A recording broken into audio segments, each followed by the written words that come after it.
good effective, but they are not so fast and so effective as this one is. Of course, because this is also 6,000 rupees. Please keep in mind कि ये एक bottle जो एक महीने में खत्म हो जाती है वो 6,000 रुपए की है. That's how effective it is. But if you have that money you want to spend on your hair and you want to keep a healthy hair on your head, then I say it's worth it because I am spending on it and I am telling you, मेरे को एक भी बार ना PR आया ना paid campaign आया, इसका कुछ भी नहीं आया है. मैंने खुद के पैसे से खरीदी. मैंने एक्चुअली एक दिन I was at an event and I was telling some Sarah neither has good skin nor does she have great hair, not a great body. Facts are facts, so I am not sure who's taking tips from her. Her hair is not even that great. She's a liar and will do anything to sell a product. Not sure why anyone would even believe her. Sarah's entitlement is showing. I felt her friend's reaction was so fake that it seemed like she was doing it just for the camera. It was clear from her face. She didn't like it. Hello everyone, welcome back to the Gossipper. So today we will be discussing about influencer Sarah Sarosh's problematic behavior, including her misguiding the audience as well as her desperateness to look rich.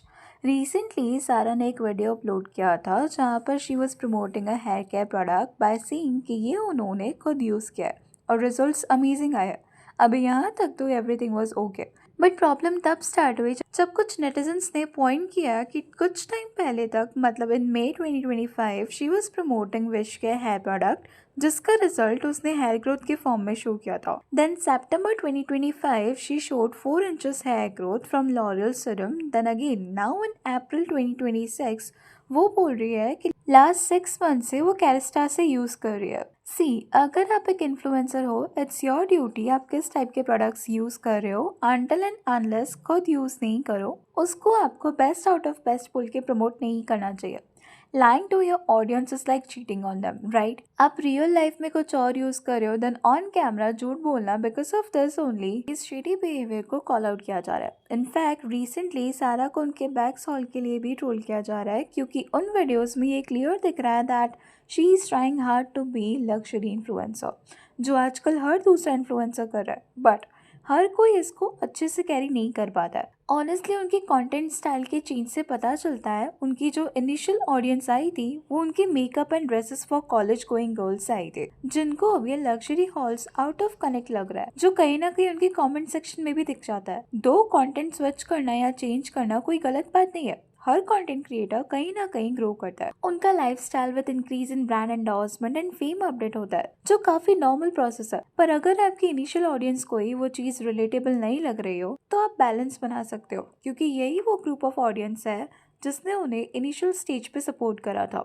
If suddenly आप beauty influencer से lifestyle influencer बनने का try करोगे, so it's obvious कि आपको लोग इतना easily accept नहीं करेंगे. प्लस इफ आपको करना भी है then you should not break audience trust. अभी ऑनेस्टली अगर आप एक ब्यूटी इन्फ्लुएंसर हो तो आपको क्रेडिबिलिटी बिल्ड करनी पड़ती है. ऐसे प्रोडक्ट स्विच करने से ऑडियंस के मन में डाउट आता है कि आप जेन्युइनली अप्रिशिएट कर रहे हैं किसी प्रोडक्ट को या फिर ये भी किसी मार्केटिंग कैंपेन का पार्ट है. और कांस्टेंट प्रोडक्ट प्रमोशन से आपका honest review and paid promotion के बीच की लाइन ब्लर हो जाती है.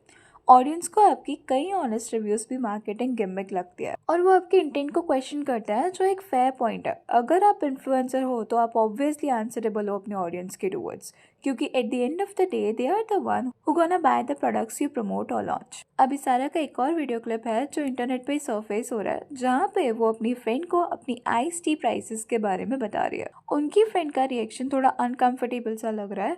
Her facial expression and her speech were not matching. People are calling Sarah a narcissist, and her friend is feeding her full of herselfness rather than giving the honest feedback. क्योंकि at least friendship as a bond ऐसा होना चाहिए जहाँ लोग honest feedback दे सके बिना ये चिंता करे कि उससे उनके फ्रेंडशिप पे कोई असर पड़ सकता है, जो कि इस वायरल क्लिप में सारा के फ्रेंड के रिएक्शन से नहीं लग रहा है कि वो अपना रियल रिएक्शन शो कर रही है.